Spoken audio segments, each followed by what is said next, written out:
मखाना खाण्याचे फायदे.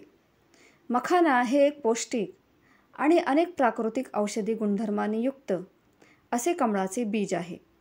भरपूर प्रोटीन, कार्बोहायड्रेट, मॅग्नेशियम, फॉस्फरस व पोटॅशियमने युक्त आहे. दररोज आहारात किमान कमीत कमी 25 ग्रॅम मखानाचा अवश्य समावेश असावा. मखाना निर्मिती करण्यासाठी कोणतेही रासायनिक खतं किंवा कीटकनाशके वापरली जात नाहीत. त्यामुळे हे एक ऑर्गॅनिक फूड आहे. नंबर 1. मखानामध्ये असलेले मॅग्नेशियम रक्तदाबाला संतुलित ठेवण्यास महत्त्वपूर्ण भूमिका बजावते आणि म्हणूनच रक्तदाबाची समस्या असलेल्या रुग्णांना मखाना अवश्य खाण्यास सांगावे. नंबर 2.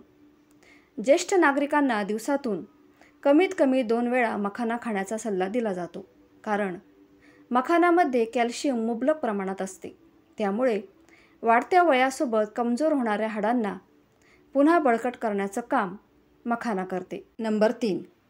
ज्या व्यक्तींच्या शरीरामध्ये रक्ताची कमतरता असते आणि त्यामुळे त्यांना दिवसभर थकवा जाणवतो, अशावेळी मखाना खाणे अतिशय लाभदायक ठरते.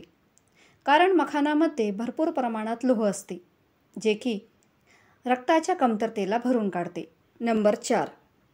मखाना हा मधुमेह असलेल्या रुग्णांसाठी एक वरदानच आहे. मखानामध्ये कमी ग्लायसेमिक इंडेक्स असतं. हा एक असा गुण आहे जो मधुमेहामुळे होणारा धोका कमी करण्यासाठी सक्रिय रूपात मदत करतो. नंबर 5. मखाना खाण्याचा सर्वात मोठा फायदा म्हणजे जे लोक मखाना खातात त्यांच्या शरीरात मखानाद्वारे जास्त प्रमाणात अँटीऑक्सिडेंट वाढते. अँटीऑक्सिडेंट मुख्यतः आपल्या शरीराची त्वचा उजळवण्यात आणि रोगप्रतिकारक शक्ती अधिक बळकट करण्यास मदत करते. नंबर 6. मखानाचे सेवन केल्याने चेहरा तजेलेदार होतो, कारण मखानामध्ये व्हिटॅमिन 3 मुबलक प्रमाणात असते. नंबर 7.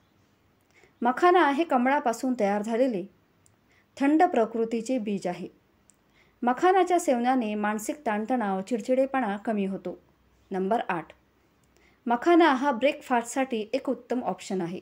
मखाना हा ब्रेकफास्टसाठी खाताना मखाना हा थोड्या तुपावर भाजून त्यावर सैंधव मीठ व लिंबू पिळून खावे.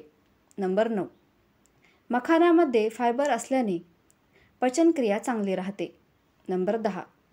मखाना कमी कॅलरीयुक्त असून दीर्घकाळ पोट भरलेले राहते. त्यामुळे मखाना खाल्ल्याने सारखी भूक लागत नाही. अशाच नवनवीन टिप्स पाहण्यासाठी चॅनलला सबस्क्राईब अवश्य करा. धन्यवाद.